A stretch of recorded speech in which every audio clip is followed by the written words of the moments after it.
Hello? Frankie, it's Aunt Bee. Sorry to call you so early. It's your uncle. All right. I'm on my way.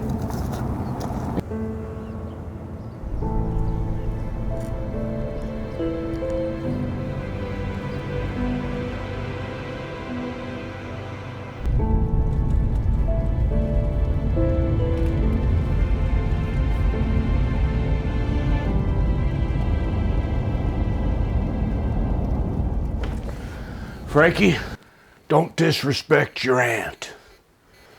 I'm sorry, Aunt Bee. It's just that you're going to be leaving all your friends, your family, the church, the museum. I just don't understand why you guys want to leave LA and go to Vegas. Because we can get twice as much home for half as much money.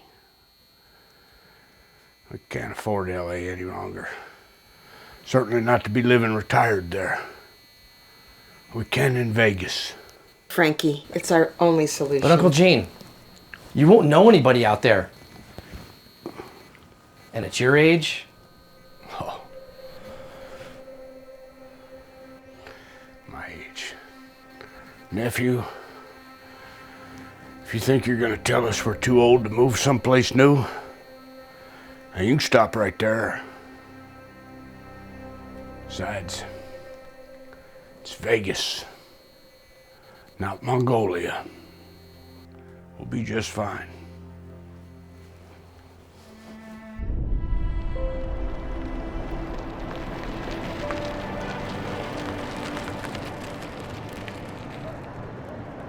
Hey Frank, long time no see. hey Rosie. Yeah, it's been a while. You gonna play in the World Series of Poker or just the big cash game? No. Headed to see my aunt and uncle. My uncle's in a pretty bad way. Sorry to hear that. Can I just get some coffee? Yeah, of course.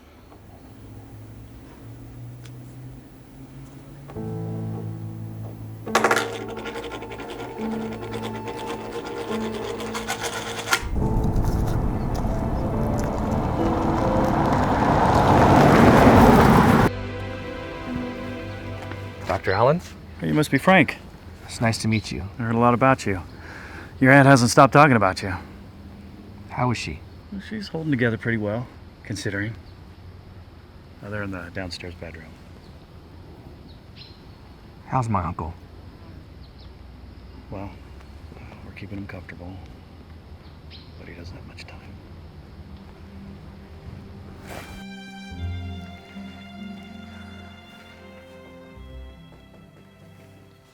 You should have called to say you'd be late. I said I'd be here by noon. I'm not saying that you have to punch a time clock or anything, but some people worry. It's nice to see you too, Aunt Bee. Good afternoon, Mrs. Simon. I'm here to change the IV drip.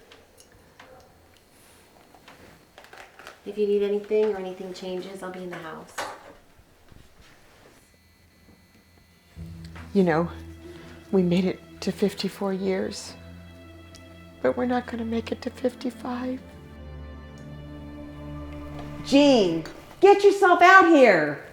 Listen, make sure you say something about his hair. He's been futzing with it for the last hour, driving me crazy. Sure thing.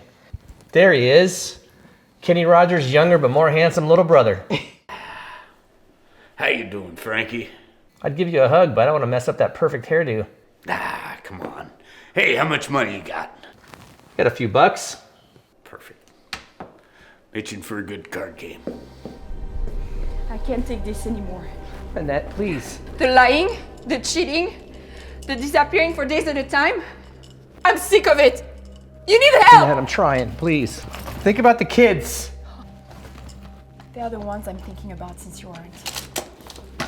They don't need to see their father stealing their food out of their mouths or draining their college funds. And don't think I don't see it! I'm sorry. I'm sorry. I'll get help. I'll go today, I promise. You know how many times I've heard you say it? It's not going to fly this time. The kids need stability in their lives, and they can't have it with you around.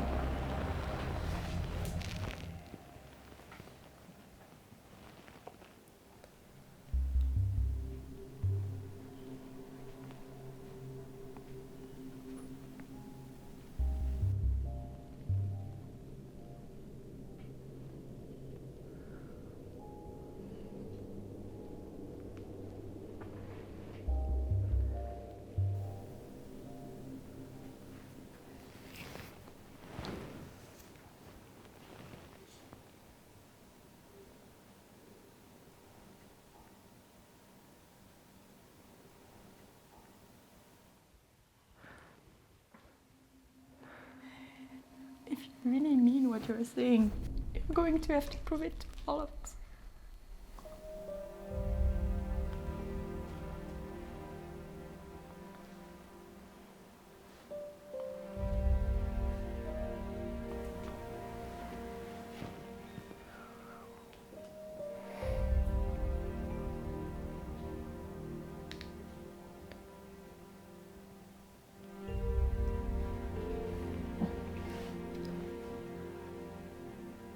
You got to know when to hold 'em, know when to fold 'em, know when to walk away, know when to run.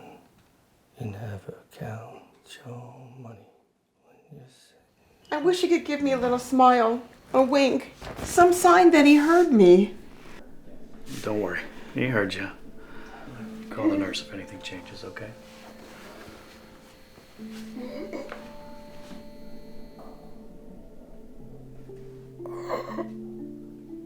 Ampy,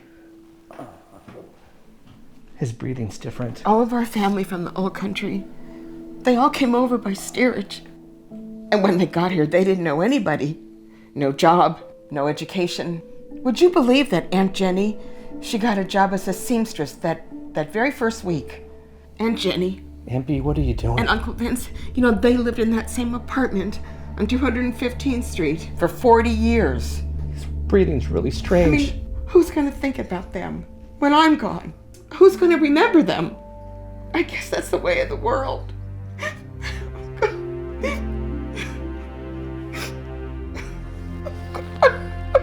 Ampy, he stopped breathing. He's gone.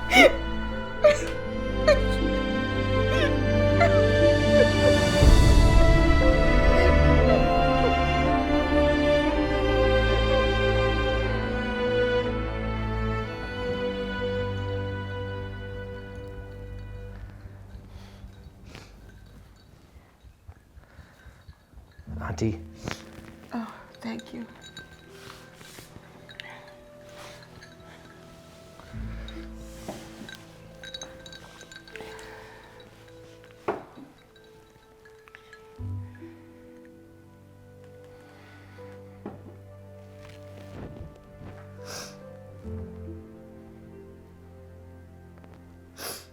Vegas. What? This damn city. Why would you say that? Because if you guys didn't move here, he wouldn't have gotten sick. Frankie, your Uncle Gene, sick way before we moved here. If you guys would have just stayed in LA, you'd have been close to everybody that loves you. Gene didn't want that. Your uncle, he was a very proud man. A little vain. But he didn't want his friends to see him waste away. That's why we moved here. You can't hate Vegas for that. It's just a place. I gotta do something. I can't just sit here. Maybe we should eat. How about some soup? Soup. Soup. I can do soup. Soup.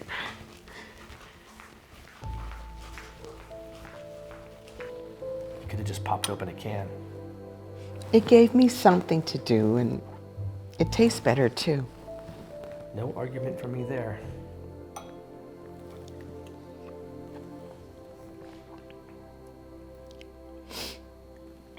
Should we start calling people and letting them know? Later. Thank you For what? for being here for him and for me. I know how hard it is for you and with the temptation and everything, and if you need to go back to LA, I understand. You know, I think I'm gonna stay a while. If that's okay. You hate Vegas. But I love you more. And like you said, it's just a place.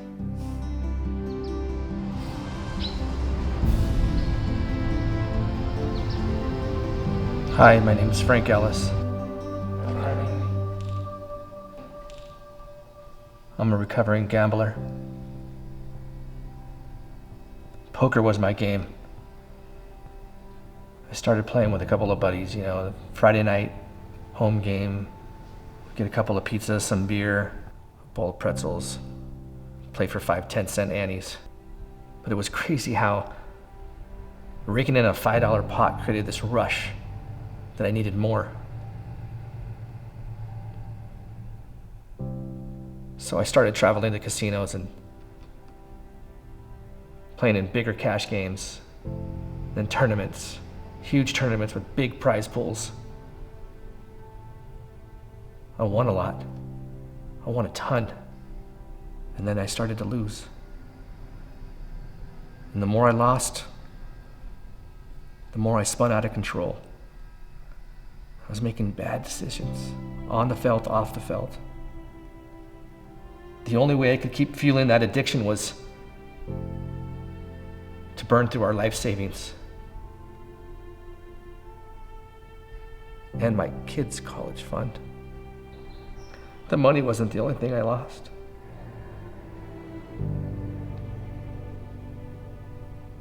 I lost my wife and my kids.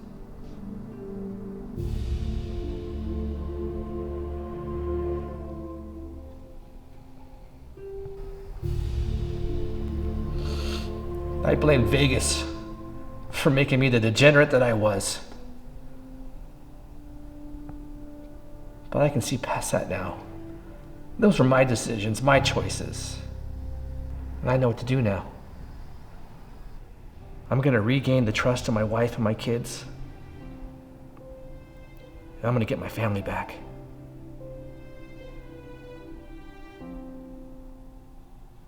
Thank you.